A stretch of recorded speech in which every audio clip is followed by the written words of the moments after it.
Bismillahirrahmanirrahim. Assalamualaikum warahmatullahi wabarakatuh. Assalamualaikum warahmatullahi wabarakatuh. Alhamdulillah. Subhanallah, alhamdulillah, wala ilaha illallah, Allahu akbar, Allahumma sholli ala Muhammad wa ala ali Muhammad. Ayah bunda pejuang siroh yang berbahagia, alhamdulillah nikmat dari Allah Subhanahu wa taala kita telah sampai ke Ramadan hari ke-10. Semoga Allah terima amal soleh kita selama ini dan kita dapat beramal lebih baik di Ramadan ini dan menjadi Ramadan terbaik sepanjang usia kita sampai saat ini. Amin. Alhamdulillah, ayah bunda, kita sudah bisa berjumpa kembali di webinar SDI yang akan mengkaji tentang muamalah, dan insya Allah hari ini judulnya Arisan SDI sesuai syariahkah, dan alhamdulillah kita sudah bersama narasumber kita yang sudah senantiasa mendampingi kita, Ustadz Adrian Syah Asri Husain LCMA. Dan sebelum kita mulai, kita sampaikan kembali CV beliau selain sebagai mubalik dan ahli syariah di Syamil Group, beliau berasal dari S1 Al-Azhar Universitas Kairo, Mesir, dan S2-nya di University of Malaya, Kuala Lumpur, Malaysia. Dan beliau asal Indragiri Hilir atau Riau. Dan beliau menetap di Tubagus Ismail, Dago, Bandung.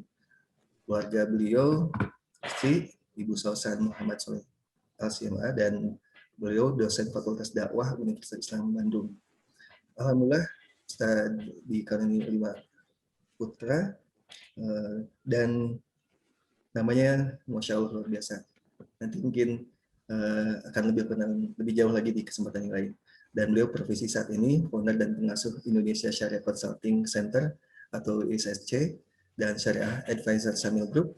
Beliau juga pembina ngaji Turots atau komunitas di bedah kitab klasik. Dan beliau juga pembina kajian ini sunnah, itu juga sunnah, studi perbandingan fikih 4 mazhab di sejumlah instansi pemerintah dan swasta. Baik, alhamdulillah beliau sudah hadir juga, dan tentunya kita akan banyak belajar dari beliau, dan ayah bunda boleh siapkan catatannya dan bisa siapkan juga nanti pertanyaannya yang bisa disampaikan melalui Q&A. Dan untuk itu kita awali majelis ini dengan basmalah bersama-sama. Bismillahirrahmanirrahim. Dan untuk keberkahan acara ini kita awali dengan Ummul Kitab Al-Fatihah. Bismillahirrahmanirrahim. Bismillahirrahmanirrahim. Alhamdulillahirabbil alamin arrahmanirrahim maliki yaumiddin iyyaka na'budu wa iyyaka nasta'in shiratal mustaqim shiratal ladzina an'amta 'alaihim ghairil maghdubi 'alaihim. Baik, amin. Alhamdulillah. Untuk itu kami persilakan kepada Ustaz Adrian Syah untuk mulai. Tafadhol Ustaz. Baik. A'udzubillahi minasyaitonirrajim. Bismillahirrahmanirrahim. Alhamdulillahirabbil alamin wa kafa. Wassalatu wassalamu ala nabiyil mustafa. Asyhadu an la ilaha illallah wahdahu la syarikalah wa asyhadu anna Muhammadan abduhu wa rasuluhu la nabiyya ba'da. Allahumma salli wa sallim wa an'im wa akrim ala hadha nabiyil karim Muhammadin sallallahu alaihi wasallam wa ala alihi wa sahbihi ajmain. Hadirin hadirat ayah bunda para pejuang siroh dimanapun berada, assalamualaikum warahmatullahi wabarakatuh. Alhamdulillah kita mengucap syukur kepada Allah Subhanahu wa taala karena sampai siang ini diberikan umur, diberikan kesehatan dan kesempatan untuk kita bersama-sama bermuajahah ya meski secara virtual dalam rangka mendalami dan belajar ilmu-ilmu agama yang tentunya bermanfaat untuk kehidupan kita baik pada aspek ibadah ataupun pada aspek muamalah. Kita selalu berharap semoga sepanjang Ramadan yang mulia ini kita bisa menginvestasikan setiap detik waktu yang berlalu dalam ketaatan kepada Allah Subhanahu wa taala. Amin Allahumma amin. Tak lupa salawat beserta salam selalu kita kirim dan kita limpah curahkan kepada junjungan kita, teladan kita Nabi besar Muhammad sallallahu alaihi wasallam, kepada keluarga, zuriat, sahabat dan tentu umatnya yang selalu berusaha mempelajari, menggali dan mengamalkan sirah dan sunnah-sunnah beliau sallallahu alaihi wasallam. Hadirin hadirat ayah bunda Bapak Ibu sekalian, tema kita pada siang ini seperti mana yang diinformasikan oleh host kita ya, Kang Nanang, yaitu seri fikih arisan SDI syariahkah gitu ya. Jadi kita ingin menguraikan, mengupas tuntas tentang arisan ya. Karena arisan ini kan tentu tidak hanya semata-mata kegiatan yang ada di SDI, saya yakin, bahkan dalam keseharian kita gitu ya. Maka tentu sebagai muslim kita harus memastikan bahwa transaksi yang kita lakukan itu betul-betul patuh syariah atau sesuai dengan pedoman dan panduan agama, karena kita tentunya selain beraktivitas, kita juga berharap mendapat pahala dan mendapat kebaikan dari ibadah aktivitas yang kita lakukan gitu.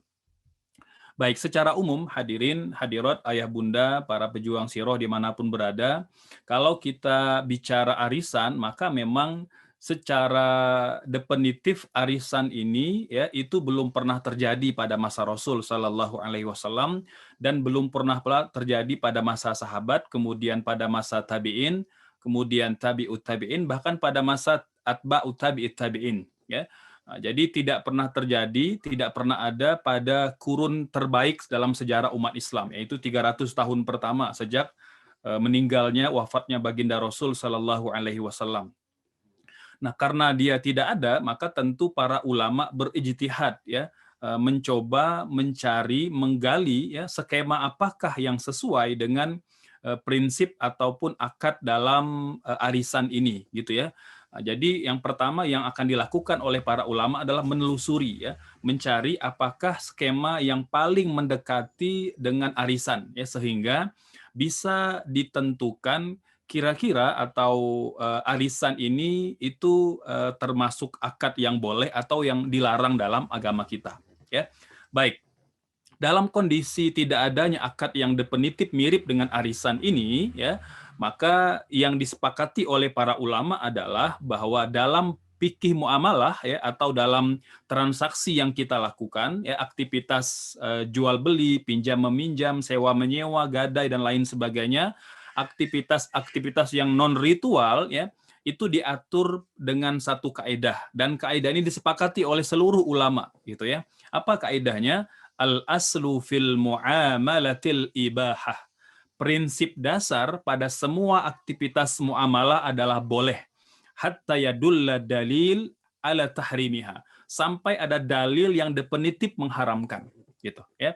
Maka bagaimana kemudian merealisasikan prinsip muamalah ini ya, yaitu ketika kita bertemu, berhadapan atau melakukan aktivitas muamalah ya, maka pada dasarnya itu dibolehkan oleh agama kita ya, selama dia adalah muamalah yang bukan ritual, bukan ibadah yang memang menuntut adanya pedoman atau panduan yang tertulis atau yang jelas dari Al-Qur'an ataupun dari sunnah-sunnah Rasul Shallallahu Alaihi Wasallam. Jadi prinsip dasar muamalah itu ya adalah boleh sampai ada dalil yang mengharamkan. Maka apapun jenis transaksi yang kita lakukan, karena kan kehidupan manusia terus berkembang ya. Berkembang ya, seiring dengan berkembangnya kehidupan manusia, seiring berkembangnya ilmu pengetahuan, bahkan seiring berkembangnya tradisi, kemudian pola hidup masyarakat gitu ya. Kita tahu bahwa pada masa Nabi yang terjadi adalah barter ya. Jadi bertukar barang dengan barang sampai kemudian menggunakan emas dan perak sebagai alat tukar ya. Berkembang sampai menggunakan mata uang ya, berupa mata uang kertas, bahkan sampai hari ini ya alat tukar kita berkembang sedemikian pesat dan luar biasa ya, bahkan ke depan boleh jadi kita bertransaksi sudah menggunakan mata uang yang tidak tampak gitu ya. Kalau sekarang kan kita masih menggunakan uang kertas, uang koin dan lain sebagainya. Mungkin nanti hanya tempel saja, hanya gesek saja ya, atau hanya sentuh saja gitu ya, luar biasa gitu ya. Karena kehidupan itu berkembang, transaksi-transaksi manusia juga berkembang gitu ya. Nah, kaidah yang dipakai adalah ketika kita menemukan sebuah transaksi di masyarakat gitu ya, maka prinsip dasarnya adalah boleh. Jadi semua transaksi muamalah kita itu prinsip dasarnya adalah boleh sampai ada dalil yang mengharamkan. Artinya satu, kalau ada aspek-aspek yang melanggar syariah pada transaksi tersebut gitu ya, atau dia mengandung akad dan transaksi yang diharamkan, barulah dia menjadi haram gitu ya. Namun selama dia tidak melanggar aturan-aturan syariah, maka selama itu pula lah transaksinya diperbolehkan gitu. Ini prinsip dasar dalam muamalah gitu ya. Nah, berbeda halnya kalau dalam ibadah. Kalau ibadah itu al-aslu fil ibadati at-tahrim. prinsip dasar dalam ibadah adalah haram. Artinya, kita tidak boleh beribadah melakukan ritual tertentu sampai ada dalil yang memerintahkannya. Ini kebalikan gitu ya. Kebalikan dari muamalah. Kalau muamalah itu prinsip dasarnya boleh sampai dia menemukan dasar pengharaman gitu ya, atau ada sebab yang mengharamkan. Adapun ibadah sebaliknya, kita tidak boleh beribadah sampai ada dalil yang memerintahkan. Nah, ini prinsip dasar ya yang disepakati oleh para ulama dalam menyikapi ya perkembangan kehidupan manusia, terutama pada aspek muamalah gitu. Baik. Kemudian kita perlu definisikan dulu arisan ya. Ini perlu definisi, kita sudah jelaskan sebelum ini ya, para ulama itu sangat ketat dalam menetapkan suatu hukum ya, itu dilalui dengan proses, dan di antara proses yang dilakukan adalah mendefinisikan dulu ya tema atau topik yang akan diuraikan atau yang akan dihukumi pada suatu hukum syariat gitu ya. Jadi karena apa? Karena hukum itu dia bagian yang tidak terlepas pada sesuatu. Makanya prinsip yang dipakai oleh para ulama, al-hukmu juz'un an tasawwurih ya. Hukum itu ya dia merupakan bagian dari definisi suatu objek gitu ya. Maka kalau kita keliru mendefinisikan, maka bisa keliru hukumnya gitu ya. Oleh sebab itu definisi ini penting ya. Baik. Arisan ya itu kalau kita merujuk pada literasi kita di Indonesia, KBBI Kamus Besar Bahasa Indonesia, adalah kegiatan mengumpulkan uang atau barang ya. Jadi yang pertama, kegiatannya mengumpulkan uang atau barang yang bernilai sama ya oleh beberapa orang. Oleh beberapa orang artinya nggak ada arisan yang sendiri, Kang Nanang ya. Jadi arisan itu pasti bareng-bareng gitu ya. Apakah itu RT, RW, komunitas, sekolah, ya perusahaan, pabrik, ya, termasuk juga di pemerintah gitu. Ya. Jadi mengumpulkan uang atau barang yang bernilai sama beberapa orang, kemudian diundi di antara mereka untuk menentukan siapakah yang akan memperolehnya. Nah, jadi itu ya ada undian. Undian dilaksanakan dalam sebuah pertemuan secara berkala sampai semua anggota memperolehnya. Itu poinnya. Ya, jadi kalau kita ingin ringkas, arisan itu satu, mengumpulkan ya barang atau uang gitu ya. Kemudian oleh beberapa orang, kemudian diundi ya, diundi, dan semua anggota itu mendapatkan gilirannya. Nah, jadi tidak ada yang tidak mendapat giliran, semuanya mendapat giliran, dan itulah arisan. Itulah arisan. Nah, sekarang kita coba lihat bagaimana arisan itu sendiri. Arisan ya kalau dalam diskursus yang ada di Indonesia ya, itu salah satu budaya dalam masyarakat Indonesia, tujuannya satu, tolong menolong dan gotong royong. Itu tujuannya. Karena nggak ada orang yang arisan itu misalnya untuk iseng-iseng aja, nggak ada ya. Arisannya untuk untuk memperkaya diri, enggak ya. Jadi semua arisan itu dilakukan dalam rangka tolong menolong dan gotong royong gitu ya. Ini terutama di tengah pandemi, Masya Allah ya. Bahkan tidak hanya di komunitas terbatas di masyarakat, bahkan di kalangan intelektual, termasuk para mubalik, para ustadz juga banyak yang terlibat arisan gitu. Karena tujuannya sama, tujuannya tolong menolong dan gotong royong gitu ya. Namun meski begitu ya, meskipun dia adalah tradisi di masyarakat, betul ya, kita perlu memastikan bahwa transaksi yang kita lakukan itu sesuai dengan panduan dan penjelasan agama, ya, patuh syariah. Nah, termasuk kegiatan di SDI gitu ya. Nah, jadi semangatnya adalah bagaimana kemudian kita memastikan semua transaksi kita itu bersih dan halal, sehingga tidak hanya mendatangkan keuntungan tetapi juga mendatangkan keberkahan ya kepada kita, pasangan, anak-anak, keluarga, bahkan masyarakat berbangsa dan bernegara. Baik. Karena arisan itu belum pernah ada pada masa Nabi, belum pernah ada pada masa sahabat, tabi'in, tabi'ut tabi'in, atba'ut tabi'it tabi'in, tapi baru muncul itu ya pada era terakhir ya. Jadi pada abad milenial katakanlah begitu gitu ya. Jadi paling tidak kalau kita ingin tarik garis itu ya mungkin 3 sampai 4 abad terakhir lah gitu ya, atau pada awal abad 20 baru muncul adanya arisan ya di Indonesia terutama tentunya ketika menyikapi kondisi kehidupan yang semakin sulit gitu ya. Nah, jadi maka diinisiasilah arisan itu yang tujuan utamanya adalah tolong menolong. Tapi kemudian dia berkembang ya, kalau dulu hanya terbatas pada orang-orang miskin saja, tapi sekarang juga ya boleh jadi menjadi sarana silaturahim karena ada orang yang memang tidak butuh sebenarnya ya, dia bisa mandiri sendiri maksudnya, namun dia tetap ikut arisan karena ingin bersilaturahim, bertemu dan bersosial dengan masyarakat gitu ya. Nah, karena dia tidak ada tadi makanya ulama berijtihad ya. Jadi membedah akadnya apa sebenarnya pada arisan ini. Karena dia belum pernah ada pada masa Nabi, maka skema yang ditetapkan oleh para ulama memang skemanya skema ijtihadi. Artinya hasil pemikiran ijtihad para ulama gitu ya. Nah, secara umum kita bisa petakan menjadi dua pendapat. Jadi para ulama ketika dihadapkan pada arisan itu pada dua pendapat gitu ya. Satu mengharamkan dan yang kedua membolehkan arisan. Nah, gitu. Mengapa ada perbedaan? Karena memang tidak jelas gitu ya.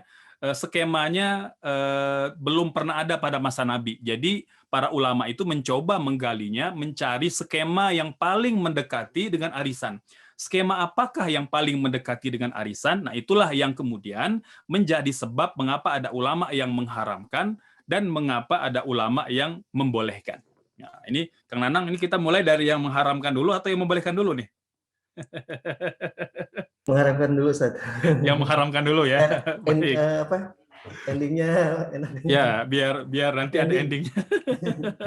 Oke, baik. Pertama kita lihat dulu pendapat yang mengharamkan ya. Nah, karena ada pendapat yang mengharamkan, kita perlu tahu ya, apa dasar pendapat yang mengharamkan. Baik. Pendapat yang mengharamkan ya, itu pertama ya dengan dasar bahwa arisan yang ada di masyarakat itu adalah akad pinjam meminjam gitu ya, akad hutang piutang ya, akad hutang piutang. Kemudian karena dia akad utang piutang, maka idealnya tidak boleh ada jasa atau tidak boleh ada manfaat. Tapi karena arisan itu adalah pinjaman yang bersyarat, di mana peserta dalam arisan menyerahkan uang dalam akad tersebut gitu ya, dengan syarat mendapat pinjaman atau kemanfaatan di waktu yang lain gitu ya. Jadi dipersyaratkan, artinya satu dia memberikan piutang, yang kedua nanti dia pengen ngutang juga di waktu yang lain. Nah, ini skema yang digunakan oleh pendapat yang pertama, pendapat yang mengharamkan. Mudahnya adalah pendapat yang mengharamkan ini lebih cenderung ya memahami bahwa arisan itu adalah pinjaman yang bersyarat ya. Jadi akad utang piutang yang menetapkan syarat. Nah, ini kalau dia memang skemanya akad hutang piutang bersyarat, maka ulama sepakat itu diharamkan. Ini seperti mana yang diuraikan oleh Ibnu Munzir ya, kemudian juga Ibnu Qudamah dalam buku-buku dan kitab-kitab mereka gitu. Dan yang kedua adalah kalau tadi dasarnya adalah hadis Nabi ya. Jadi kata Nabi, kullu qardin jarra naf'an fahuwa riba. Setiap pinjaman yang mensyaratkan manfaat, maka dia riba yang diharamkan. Maka pendapat yang pertama ini dalilnya adalah dalil tentang haramnya akad pinjam meminjam yang bersyarat. Gitu. Yang kedua dalilnya adalah dalil dari Rasul yang melarang dua akad dalam satu transaksi, karena dia ada dua akad ya. Jadi akadnya adalah karena transaksi tersebut ya adalah transaksi pinjam meminjam dan di waktu yang sama ya mensyaratkan untuk mengadakan pinjaman. Jadi dia meminjamkan dan di waktu yang sama dia juga nanti akan meminjam uang gitu. Maka ada dua akad dalam satu transaksi ya. Ini seperti mana hadis yang Nabi sabdakan dalam hadis Imam Ahmad, Nabi melarang dua transaksi dalam satu akad, ya, atau dalam dua jual beli dalam satu jual beli gitu. Ya. Nah ini diantara ulama kontemporer yang mengadopsi atau memegang pendapat ini seperti Syekh Saleh bin Fauzan, ya. Kemudian Syekh Abdul Aziz bin Abdullah Al-Syekh, ya. kemudian Syekh Abdurrahman Al-Barak, ya. Ini di antara beberapa ulama dari Arab Saudi, ya, anggota dari kibar ulama atau ulama-ulama senior Arab Saudi, gitu. Ini pendapat yang mengharamkan, gitu ya. Jadi memang kita tidak secara definitif akan mendapatkan pendapat yang lebih tua atau yang lebih klasik dari pendapat mereka, karena memang arisan itu belum pernah ada di zaman dahulu. Maka kita tidak akan mungkin mendapat komentar atau pendapatnya Imam Asy-Syafi'i, Imam Ahmad, Imam Al-Bukhari, karena memang belum pernah ada akad ini pada masa mereka. Jadi lebih banyak yang berkomentar itu ulama-ulama kontemporer, ya, sesuai dengan akadnya memang muncul pada abad kontemporer, gitu. Ini pendapat yang pertama. Pendapat yang mengharamkan. Jadi karena prinsipnya memang betul, ya, dalam arisan itu dia prinsipnya hutang piutang, karena kita menghutangkan orang, gitu ya, atau meminjamkan uang kita dan uang itu dimanfaatkan oleh orang lain, dan di waktu yang sama nanti kita juga akan menggunakan jasa yang sama, ya, menggunakan uang tersebut, ya, sesuai dengan giliran kita mendapatkan arisan, gitu. Ini pendapat yang pertama, ya. Baik, pendapat yang kedua, ya. Nah, pendapat yang membolehkan. Nah, pendapat yang membolehkan ini adalah pendapat mayoritas ulama kontemporer, gitu ya. Jadi jumhur ulama kontemporer gitu kira-kira, ya. Jadi mayoritas ulama kontemporer itu membolehkan, berpendapat bahwa arisan itu termasuk muamalah yang belum pernah disinggung secara jelas baik dari Al-Qur'an maupun dari As-Sunnah. Jadi prinsip yang dipakai adalah prinsip dasar dalam muamalah. Al-aslu fil 'uqud wal muamalah al-hillu wal jawaz. Hukum asal transaksi dan muamalah adalah halal dan boleh. Ini juga merupakan pendapat yang disepakati oleh para ulama, gitu. Ini dasar pertama, ya. Jadi mengapa mayoritas ulama membolehkan? Ini dasarnya, gitu. Selanjutnya juga Allah menyebutkan dalam Al-Qur'an, ya, dalam Quran surah Al-Baqarah ayat 29, ya, auzubillahi minasyaitonir rajim. Huwallazi khalaqalakum ma fil ardi jami'a. Dialah zat yang menjadikan kamu, ya, untuk kamu apa saja yang ada di muka bumi ini, gitu, ya. Nah, ini oleh ulama tafsir disebutkan hadhil ayah tufidul umum, ya. Jadi secara umum ayat ini menjelaskan bahwa memang apa saja yang Allah sediakan di bumi ini, ya, termasuk transaksi yang kita lakukan itu halal dan diperbolehkan, gitu ya. Kemudian juga firman Allah dalam surah Luqman ayat 20, ini di mana Allah berfirman, A'udzubillahi minasyaitonirrajim, alam tarau annallaha sakhkhara lakum ma fis samawati wa ma fil ardi wa asbagha 'alaikum ni'mahu zahirau wa batinah.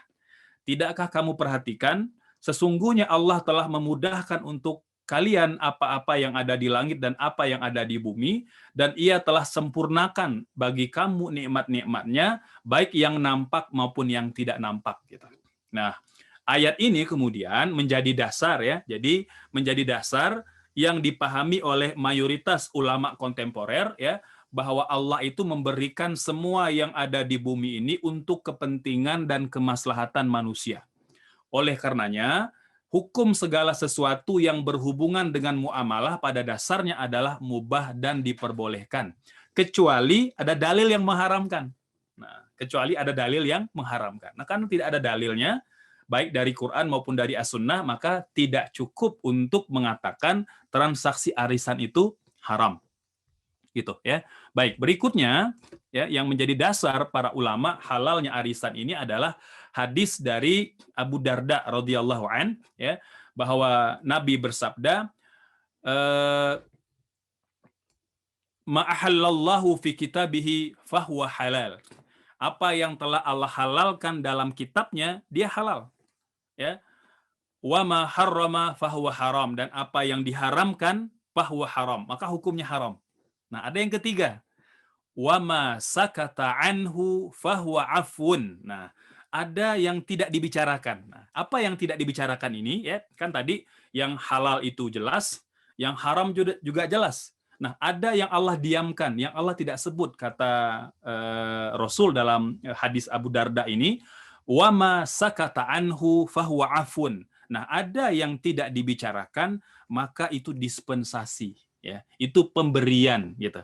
Itu pengecualian, Masya Allah, ya. Faqbalu minallahi afiyatah, maka terimalah apa yang telah Allah berikan.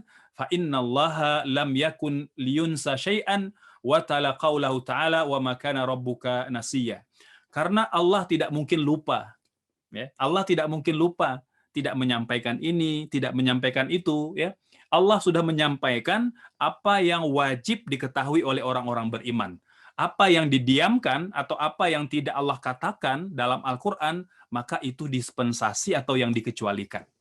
Hadis inilah yang kemudian diuraikan oleh para ulama mayoritas itu bentuk afun, ya, yang didiamkan oleh Quran dan didiamkan oleh hadis. Dia tidak dibicarakan karena yang halal sudah dibicarakan, yang haram sudah dibicarakan, tapi ada yang tidak dibicarakan itu afun, ya, pengecualian. Artinya ya karena Karena suatu dan lain hal kita kadangkala membutuhkan itu, ya. Contoh kalau kita ilustrasikan arisan. Ya, kita kalau mampu kan tidak butuh arisan. Ya, tapi kan ada orang yang tidak mampu, maka mereka butuh arisan, salah satu transaksi untuk memudahkan mereka untuk melakukan jual beli ataupun membeli keperluan mereka, gitu. Baik, berikutnya. Dalil yang keempat yang digunakan oleh mayoritas para ulama, keumuman ayat Al-Qur'an dalam Quran surah Al-Maidah ayat 2. Wa ta'awanu 'alal birri wat taqwa. Dan tolong menolonglah kalian dalam kebaikan dan takwa, ya. Wa ta'awanu 'alal birri wat taqwa wa la ta'awanu 'alal itsmi wal udwan. Tolong menolonglah kalian dalam kebaikan dan takwa dan jangan tolong menolong dalam dosa dan permusuhan. Gitu. Yang kelima, tentang undian, ya. Misalnya kan ada arisan ini kan yang nggak pakai undi nih, ada yang nulis nama aja gitu. Siapa yang mau bulan Januari, bulan Februari, bulan Maret terus begitu. Tapi ada yang diundi, ya, bergiliran. Nah, apakah boleh undian itu? Undian secara umum diperbolehkan dalam agama kita. Ini hadis yang sahih dari Ibunda Aisyah, beliau mengatakan Nabi itu kalau akan bepergian, beliau akan mengundi di antara istri-istrinya siapakah yang mendapat giliran pergi berangkat bersama dengan Rasul Shallallahu Alaihi Wasallam. Masya Allah. Inilah dasar yang dijadikan oleh mayoritas para ulama, boleh saja mengundi. Undian dalam hal apapun, ya, mau dalam arisan, mau dalam kehidupan kita boleh, selama dia tidak ada taruhan. Kalau taruhan berbeda, itu termasuk yang diharamkan karena dia judi. Nah, siapa saja ke ulama yang membolehkan? Nah, ulama yang membolehkan di antaranya adalah Syekh Muhammad bin Saleh Al-Utsaimin, Masya Allah, ya, Syekh Ibnu Jibrin, serta mayoritas ulama-ulama senior Saudi Arabia. Ini seperti mana ungkapan dari Syekh Dr. Khalid bin Ali Al-Musyaiqih, ya, dalam kitab beliau Al-Mu'amalah Al-Maliyah Al-Mu'asirah. Jadi transaksi keuangan kontemporer, itu menguraikan pendapat para ulama ini. Bahkan Syekh Muhammad bin Saleh Al-Utsaimin, ya, ketika beliau ditanya tentang arisan, apa kata beliau? Arisan itu hukumnya boleh, tidak terlarang, kata beliau. Barang siapa yang mengira arisan termasuk kategori memberikan pinjaman dengan mengambil manfaat atau pinjaman riba, maka anggapan tersebut keliru, kata beliau. Masya Allah. Sebab semua anggota arisan akan mendapatkan gilirannya masing-masing, kata beliau. Itu, ya. Jadi beda dengan pinjaman berbunga, gitu, ya. Jadi dia adalah pinjaman biasa, tolong-menolong saja di antara umat Islam. Bahkan misalnya seperti Syekh bin Bas ditanya, ya, ada sekelompok guru-guru mengumpulkan sejumlah uang dari gaji mereka pada akhir bulan, lalu diberikan kepada salah seorang di antara mereka pada akhir bulan berikutnya. Begitu seterusnya, bergiliran. Jadi arisan. Apa kata beliau? Tidak apa-apa karena kegiatan tersebut merupakan pinjaman tanpa mensyaratkan bunga. Bahkan kata beliau, Majelis Hay'ah Kibaril Ulama. Jadi ini asosiasi ulama-ulama besar Arab Saudi. Itu telah mengkajinya, kata beliau, dan telah menetapkan secara mayoritas kegiatan tersebut mengandung kemaslahatan dan tidak menimbulkan kemudaratan, kata beliau. Masya Allah, ya. Nah, ini pendapat yang membolehkan, gitu, ya. Nah, kesimpulannya adalah gitu ya. Nah, bagaimana kemudian dengan transaksi arisan yang dilakukan di SDI gitu ya. Nah, kita lihat saja, kita timbang gitu ya. Jadi secara umum arisan itu kita sudah tahu hukum asalnya halal. Itu pendapat mayoritas para ulama, meskipun tolong diingat ya, kita harus menghormati pendapat yang mengharamkan meskipun dia minoritas di kalangan ulama kontemporer, tetap harus kita hargai. Bagi yang memilih untuk tidak melakukan arisan, silakan. Ya, tapi tentu tidak kemudian menjustifikasi pendapat yang mengharamkan, karena pendapat ini pendapat mayoritas ulama kontemporer yang membenarkan arisan. Bahkan termasuk ulama lokal kita di Indonesia ya, itu juga menghalalkan arisan selama dia patuh pada prinsip-prinsip syariah ya, seperti tidak ada pinjaman berbunga, tidak mensyaratkan manfaat tertentu yang bakal diterima oleh orang yang meminjam dan lain sebagainya, gitu ya. Nah, jadi misalnya contoh di antara bentuk arisan di SDI misalnya seperti yang diinformasikan ke saya, arisan buku gitu. Ya, arisan buku ya, misalnya karena tidak mampu beli langsung karena berat dan apa ya agak mahal mungkin nominalnya gitu ya. Ingin beli tapi ingin nyicil, boleh gitu ya. Nah, jadi boleh arisan gitu ya. Apakah nanti untuk keperluan sendiri atau untuk diwakafkan atau untuk disedekahkan ya. Dan kita pernah uraikan pada pertemuan sebelum ini bahwa ulama sepakat mengatakan meskipun barang itu masih nyicil, masih arisan, belum selesai arisannya, barang tersebut halal dan boleh untuk kita jual, boleh kita sedekahkan dan boleh kita wakafkan. Nah, itu seperti mana juga menjadi pendapat dalam mazhab Syafi'i dan pendapat mayoritas ulama fikih yang lain gitu ya. Nah, jadi tinggal nanti kita lihat misalnya seperti apa saja akad-akad arisan yang dilakukan. Nanti kita akan bedah ya. Jadi mungkin nanti di sesi tanya jawab ya, mungkin kalau ada respon dari sahabat-sahabat para ayah bunda sekalian yang mau bertanya, kita bisa bisa analisa dan kita coba akan sesuaikan apakah arisan tersebut patuh syariah atau tidak gitu ya. Jadi sesuai dengan tema kita, arisan SDI syariahkah? Ya, dilihat pada akadnya ya. Dilihat pada skemanya. Kalau skemanya patuh syariah, maka insya Allah dia dikatakan arisan yang halal dan baik ya, syariah, sesuai syariah gitu. Tapi jika melanggar ketentuan-ketentuan syariat, maka itu harus dihentikan dan dicari alternatif arisan yang halal gitu. Baik, saya rasa itu mungkin penyampaiannya Kang Nanang. Selanjutnya mungkin kita persilakan kepada ayah bunda atau para pejuang siroh dimanapun berada mungkin bertanya tentang tema ini agar kita bisa lebih fokus ya ke kasus ataupun ke skema-skema akad yang terjadi. Mangga dipersilakan. Jazakallah khair Ustaz atas penjelasannya. Alhamdulillah Ustaz sudah ada 4 yang masuk nih pertanyaan. Yang pertama dari Bunda Najma, kelas Bu Nisa. Saya Vina dari Palangkaraya, izin bertanya. Definisi arisan tadi adalah bergotong royong mengumpulkan barang atau uang dengan nilai yang sama. Bagaimana jika arisan buku yang saya adakan berisi macam-macam buku yang berbeda nilai uangnya? Apa berarti bukan arisan sehingga hukumnya berubah? Bisa dijawab langsung Ustaz? Tafadhol. Ya, baik ya. Jadi intinya bagaimana kemudian hal itu disepakati di antara anggota atau peserta arisan gitu ya. Jadi ketika kita menjual buku atau arisan buku gitu ya, kan tentu buku itu akan dibeli ya, dibeli oleh atau diangsur atau dicicil oleh peserta dengan nilai yang berbeda gitu ya, dengan nilai berbeda. Maka itu termasuk arisan yang diperbolehkan gitu ya. Jadi tidak ada masalah. Meskipun kemudian arisannya objeknya macam-macam. Misalnya kita nih ada arisan paket kecantikan untuk muslimah misalnya. Itu kan macam-macam itu. Ya, dari bedaknya, dari parfumnya, dari lipstiknya dan lain sebagainya gitu ya. Nah, itu diperbolehkan walaupun dia ada variasi pada objeknya. Yang penting kemudian nanti disepakati nilainya yang bakal dicicil atau dibayar oleh peserta. Wallahu a'lam. Ya, kalau di SD mungkin ada buku Ratu dengan buku BPI, nanti itu berbeda-beda mungkin. Betul. Baik Ustaz, betul, sekolah. Ya. Selanjutnya Bunda Atin dari KCA, masih banyak teman yang bilang kepada saya arisan itu boleh Ustaz, dan ada juga yang tanya hukumnya beda harga antara diskon arisan dan diskon arisan kok berbeda. Bagaimana menjelaskannya Ustaz? Maksudnya gimana ini? Ini bisa ditangkap oleh Kang Andri mungkin Saya perihal diskon. Mungkin kita lewati dulu Ustadz Ya, ke pertanyaan berikutnya, nanti Pak Andri bisa ya, menjawab. ya. Assalamualaikum Ustadz, bagaimana kalau arisan lalu untuk yang menang pertama adalah untuk bandar atau pengumpul arisan, tapi bandar tidak ikut arisannya jadi semacam upahnya dari Ibu Ayu. Ya, baik ya.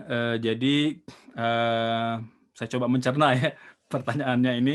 Ya, ya. Jadi yang menang pertama adalah bandar atau pengumpul arisan, tapi bandar tidak ikut arisannya, tapi semacam upahnya gitu ya. Baik, artinya perlu kita lihat ya. Jadi bahwa ketika arisan itu kan ada orang yang terlibat gitu ya. Nah, orang yang terlibat itu mereka berhak mendapatkan manfaat yang sama dari apa yang mereka kumpulkan. Kalau itu terjadi, maka arisannya sah. Tapi kalau ada yang tidak mendapat, misalnya contoh 12 orang peserta, tapi yang dapat cuma 10, maka itu termasuk arisan yang diharamkan. Mengapa? Karena dia mirip seperti judi gitu. Ya, jadi ada kemungkinan dapat, ada kemungkinan tidak dapat gitu. Nah, bagaimana kalau misalnya arisan itu diberikan sebagai hadiah gitu ya kepada orang yang apa namanya menjadi bandar gitu ya. Nah, ini mungkin saya perlu perlu klarifikasi gitu ya. Kalau misalnya bandar ini adalah orang di luar gitu ya, artinya di luar dari penyelenggara gitu ya, maka hal itu boleh-boleh saja gitu ya. Tapi kalau misalnya orang itu misalnya di dalam penyelenggara, maka dia harus berdasarkan kesepakatan yang lain gitu ya. Jadi mengapa orang ini diberikan privilege, diberikan keistimewaan mendapat barang tanpa misalnya jeripayah dari beliau gitu ya. Nah, ini perlu klarifikasi gitu ya.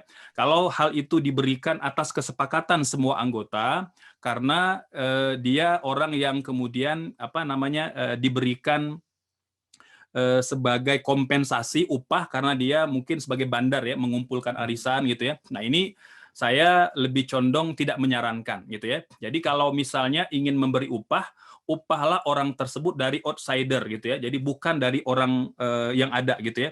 Jadi misalnya gini nih, ada 12 orang yang main ya setahun gitu misalnya, mereka ingin memberi upah kepada orang yang mengumpulkan arisan. Maka saya sarankan ada dua pilihan. Satu, tidak memberikan upah sama sekali karena khawatir nanti dia kena pada manfaat dalam pinjam meminjam. Yang kedua, caranya adalah kita menunjuk bandar atau pengumpul arisan di luar dari yang 12 tadi, di luar pemain gitu ya. Jadi orang lain ya, misalnya ya boleh jadi misalnya orangnya itu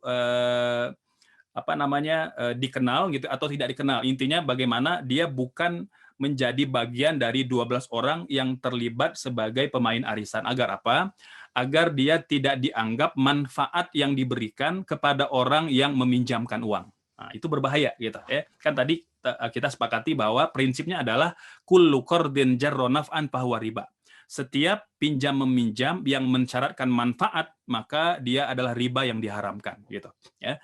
Nah, jadi kalau memang itu sudah menjadi aturan main gitu ya, bahwa nanti ada 12 orang nih, ada 12 orang yang main, nanti ada satu orang yang dia tidak perlu bayar gitu ya, karena dia mengumpulkan arisan gitu ya. Nah, ini kalau itu menjadi syarat, maka ini diharamkan. Mengapa? Karena seharusnya mereka diperlakukan sama karena sama-sama sebagai orang yang terlibat pada akad pinjam meminjam. Tidak boleh ada yang dikecualikan gitu ya. Nah, ini berbeda halnya kalau misalnya untuk bagian kamu saya yang bayar misalnya gitu ya. Nah, itu beda, itu beda cerita gitu ya. Tapi secara umum bahwa tidak boleh ada prasyarat di awal gitu ya bahwa pengumpul arisan gitu ya itu berhak mendapatkan buku atau mendapat produk pertama kali tanpa perlu ada membayar sama sekali. Itu nggak boleh gitu ya. Nah, tapi kalau misalnya hanya giliran saja, contoh nih kan diundi misalnya kan ada 12 orang. Ada 12 orang, maka mereka sepakat nih yang mendapat giliran pertama tanpa diundi, dia langsung dapat bandar. Itu boleh, nggak ada masalah. Karena dia hanya kesepakatan saja. Beda kalau misalnya yang dikecualikan itu adalah pembayaran. Ini mirip seperti pinjam meminjam yang berbunga atau yang mensyaratkan manfaat. Wallahu alam. Semoga bisa ditangkap ya. Baik, alhamdulillah sudah bisa dijawab, mudah-mudahan bermanfaat. Selanjutnya, Bu, ada dari yang anonim, apakah boleh arisan untuk wakaf tujuannya untuk menggalang wakaf secara rombongan? Ya boleh, tadi kita udah jelaskan ya, ulama sepakat mengatakan arisan itu diperbolehkan dalam rangka wakaf ya. Mau cicilan, mau apa kan mungkin orang berpikir begini, kan Ustadz, kita kan belum selesai apa nyicilnya, belum selesai arisannya gitu ya. Apakah boleh barang tersebut ya ketika ketika sudah kumpul 12 orang langsung ada barangnya, langsung diwakafkan, itu boleh karena kata para ulama pada prinsipnya orang yang sudah membeli barang meskipun masih nyicil dia adalah pemiliknya. Dia adalah pemiliknya. Jadi contoh nih misalnya Kang Nanang beli motor masih nyicil, belum lunas. Boleh nggak motornya dijual? Secara syar'i motornya boleh dijual. Boleh, secara syar'i. Nah, tapi kan nanti mungkin boleh jadi Kang Nanang terikat dengan perjanjian dengan dealer gitu misalnya kan. Kalau barangnya belum selesai nyicil, belum boleh dijual. Nah, itu nanti kesepakatan yang wajib dipatuhi. Tapi kalau tidak ada kesepakatan, maka secara aspek syar'i ulama sepakat mengatakan bahwa barang yang sudah kita beli meskipun nyicil itu sudah punya hak tasarruf namanya. Kita mau hadiahkan, kita mau jual, kita mau wakaf, kita mau sedekahkan, itu boleh. Nggak ada masalah. Selanjutnya dari Bu Nining Pujianti tadi sudah sepertinya sama dengan pertanyaan sebelumnya ya Ustaz. Ini boleh gitu ya, harganya berbeda-beda untuk arisan. Gimana tadi? Gimana? Assalamualaikum Ustaz, bagaimana kalau yang arisannya itu nilai harga bukunya berbeda-beda, bolehkah gitu? Tadi sama dengan pertanyaan pertama sepertinya Ustaz. Sebentar, ini saya lagi mau coba lihat langsung pertanyaannya. Yang Bunda Nining Pujianti Ustaz. Oh ya, bagaimana pemberian fee bukan ya? Bukan, yang arisannya itu nilainya harga bukunya berbeda-beda. Arisan yang nilai bukunya berbeda-beda. Oke. Nilai bukunya berbeda-beda. Oke. Saya belum bisa menangkap ya nilai buku berbeda-beda ini seperti apa, definitifnya seperti apa gitu ya. Iya. Mungkin Pak Andri mungkin bisa sambil gabung juga. Ya, boleh ya. Pak Andri. Ya seperti yang tadi sudah disampaikan mungkin buku Ratu, terus ada yang buku BPI, tapi bergabung dalam satu grup arisan. Oke. Atau Pak Andri bisa menjawab. Artinya kan dalam satu arisan itu ada beberapa produk gitu ya. Tapi nanti apakah semua peserta itu bakal dapat produk yang sama atau gimana? Nilainya jadi sesuai yang didapat saat misalnya gini, dalam satu grup kelompok arisan itu ada yang membeli Ratu dengan harga 2.700.000 misalnya, ada juga yang beli BPI seharga 3.550.000. Jadi dalam satu kelompok arisan itu dia mendapat produk yang berbeda-beda dengan harga yang berbeda-beda. Seperti itu Ustaz, mungkin dan cicilannya itu sesuai dengan harga buku yang sudah ditetapkan. Ya, baik. Jadi prinsipnya sama. Jadi prinsipnya juga kan jual beli, pinjam meminjam. Jadi kan arisan itu kan kalau bahasa syar'inya ngutang gitu. Kan bahasa kerennya kan arisan gitu ya. Kalau bahasa fikihnya ngutang gitu. Jadi kalau ngutang itu ya boleh saja, yang penting dia bayar. Yang penting dia bayar gitu. Yang penting dia bayar dan tidak boleh ada seperti akad bertaruh gitu ya. Jadi misalnya saya bayar segini, nanti misalnya nanti ada kemungkinan dapat barang harga senilai 1 juta gitu ya, atau juga bisa berpeluang rugi nggak dapat sama sekali, itu nggak boleh. Tapi kalau memang dia ngutang, artinya ada kelompok tertentu gitu ya, artinya meminjamkan uang mereka kepada sahabat yang lain gitu ya, untuk membeli produk tertentu diperbolehkan selama nanti setiap peserta mendapat giliran yang sama, itu boleh, nggak ada masalah. Ini sepertinya pertanyaan Bu Atin Kacaya tadi yang kita skip dengan pertanyaan selanjutnya yang anonim ini hampir sama, Ustaz. Jadi mempertanyakan tentang perbedaan harga antara cash dan arisan. Jadi diskonnya berbeda, Ustaz. Apakah diperbolehkan? Oke, membeli barang secara cash dan secara kredit, secara cicilan arisan gitu ya.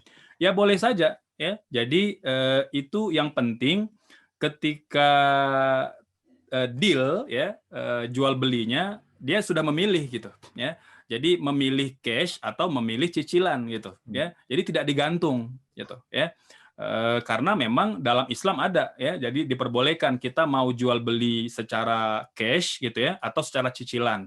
Kalau cash harganya lebih murah, kalau nyicil lebih besar tentunya itu boleh, nggak ada masalah gitu ya. Karena memang yang dijual itu adalah langsung produk gitu ya, dia bukan meminjamkan uang gitu ya. Jadi beda, misalnya saya pinjamkan uang 1 juta tapi nanti kamu bayar 1,5 juta dibayar setahun. Nah, itu nggak boleh, itu pinjaman yang berbunga. Tapi kalau produk di awal sudah ditawarkan, Bapak, Ibu, Ayah, Bunda sekalian silakan, saya jual produk nih. Yang mau cash harganya segini lebih murah, tapi kalau mau kredit harganya tentu lebih mahal ya. Nah, karena memang tadi artinya karena dia rela gitu ya, merelakan bahwa harga tersebut tidak langsung diterima di awal transaksi tapi dicicil gitu ya. Nah, itu diperbolehkan ya, diperbolehkan. Yang penting ketika sudah terjadi kesepakatan, sudah ada pilihan, kita pilih yang cash atau pilih yang kredit gitu. Baik. Itu Ustaz, semua jawab. Dan selanjutnya dari masih anonim, bagaimana dengan berpendapat bahwa jika yang di-store uang maka dapatnya uang, sedangkan di SDI di-store uang tapi dapatnya buku. Ya. Baik, itu kan tergantung kesepakatan gitu ya. Kan dia arisan dalam rangka membeli barang gitu. Ya, arisan dalam rangka membeli barang gitu ya. Beda kalau ibu-ibu sepakat misalnya saya pengen arisan uang, ya cari arisan yang ada uang juga gitu.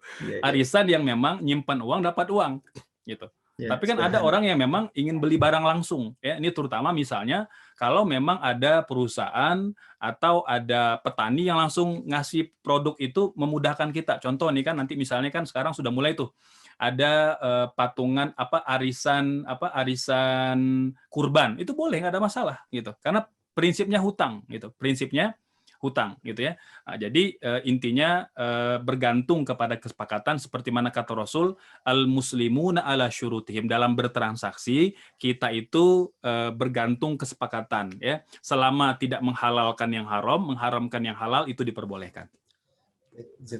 Ini makin banyak pertanyaan yang rupanya. Selanjutnya saking menariknya.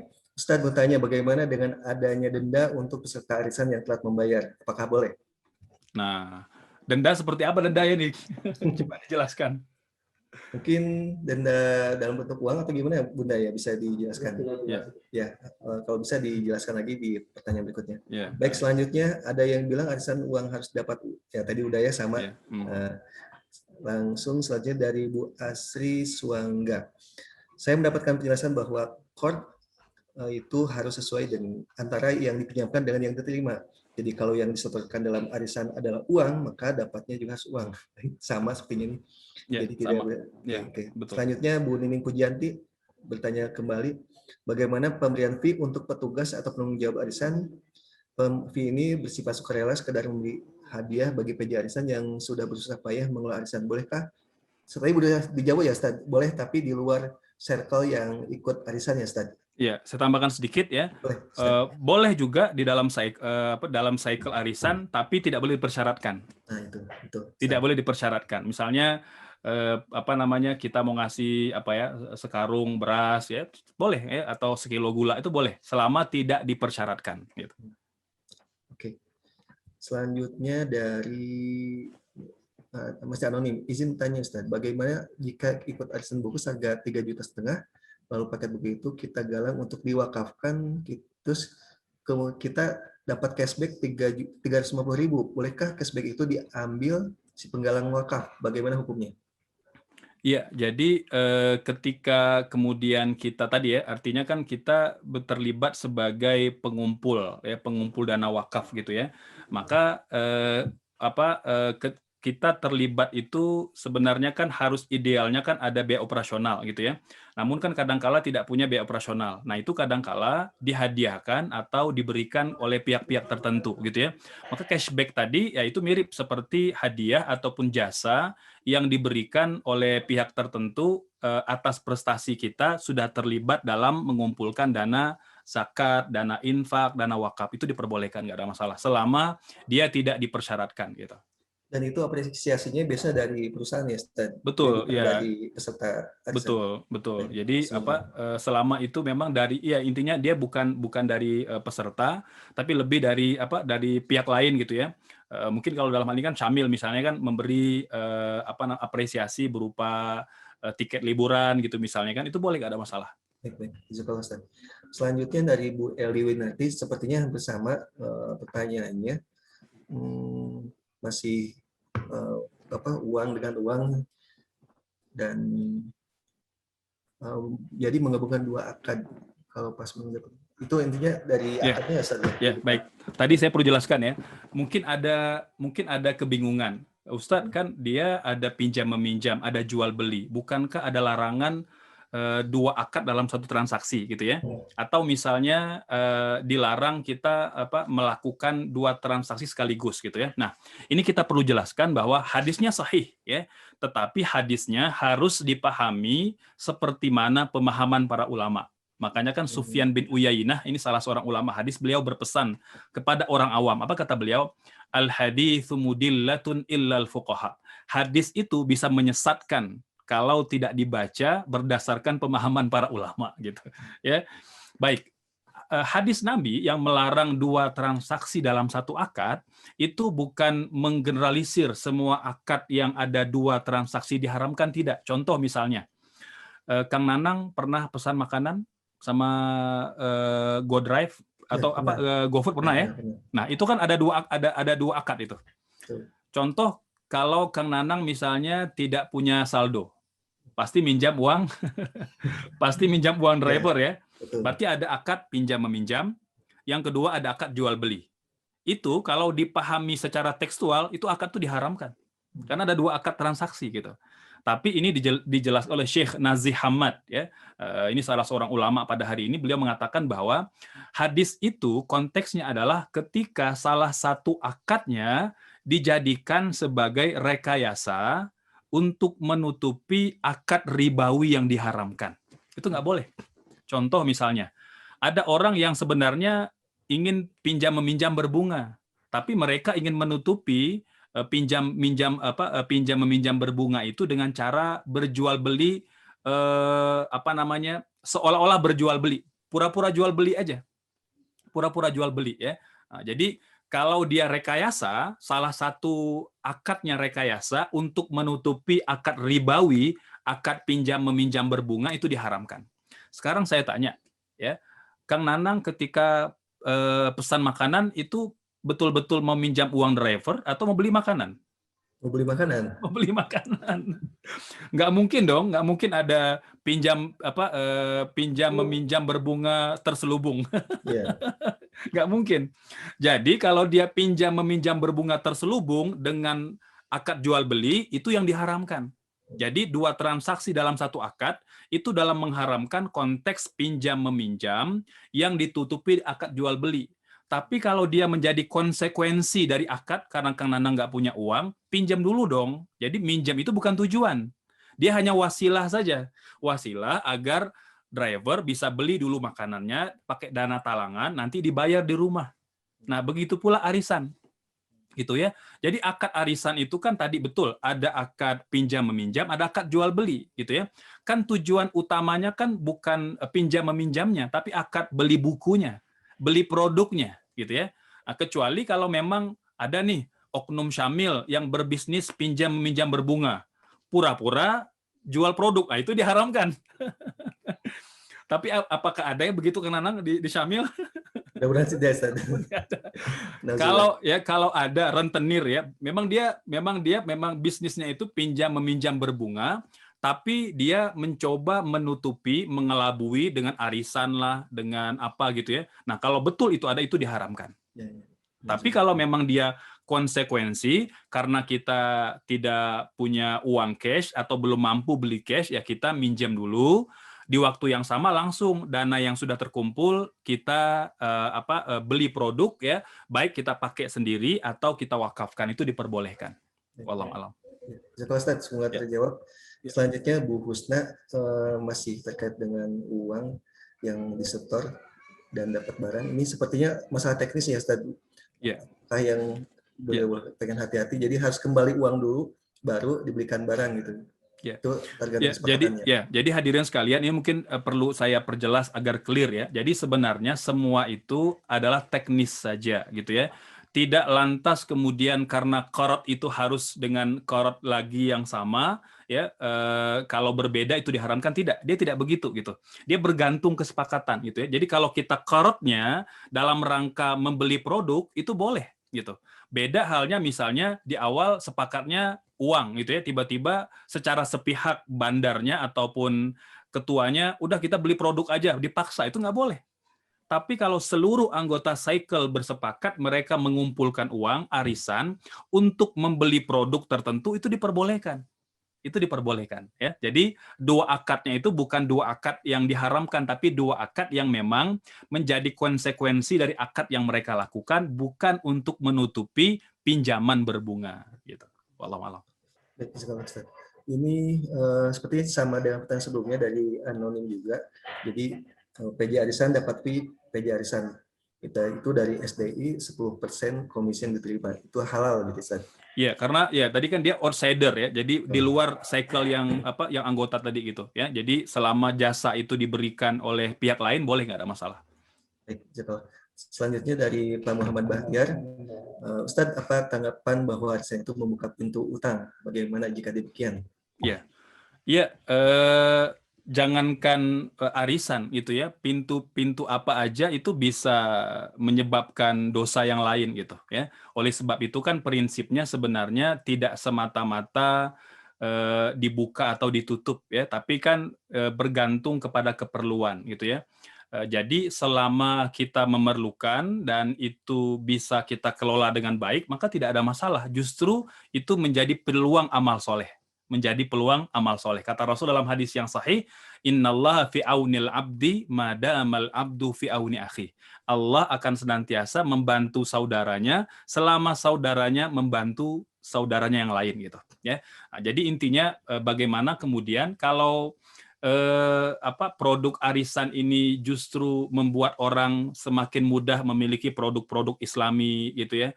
Semakin banyak yang teredukasi, karena kan mungkin boleh jadi ada orang yang tidak mampu beli sekaligus gitu ya, maka sangat membantu, itu menjadi peluang amal menjadi jariah bersama gitu ya.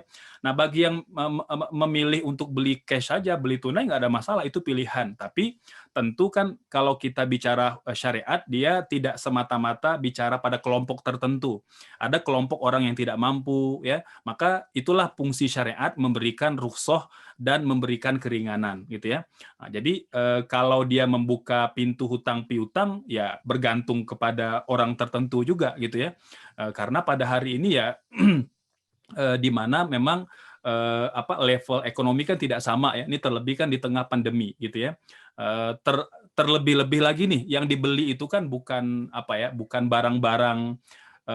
barang-barang yang melalaikan gitu ya. Ini beli produk ya, beli sesuatu yang bermanfaat, beli buku gitu ya.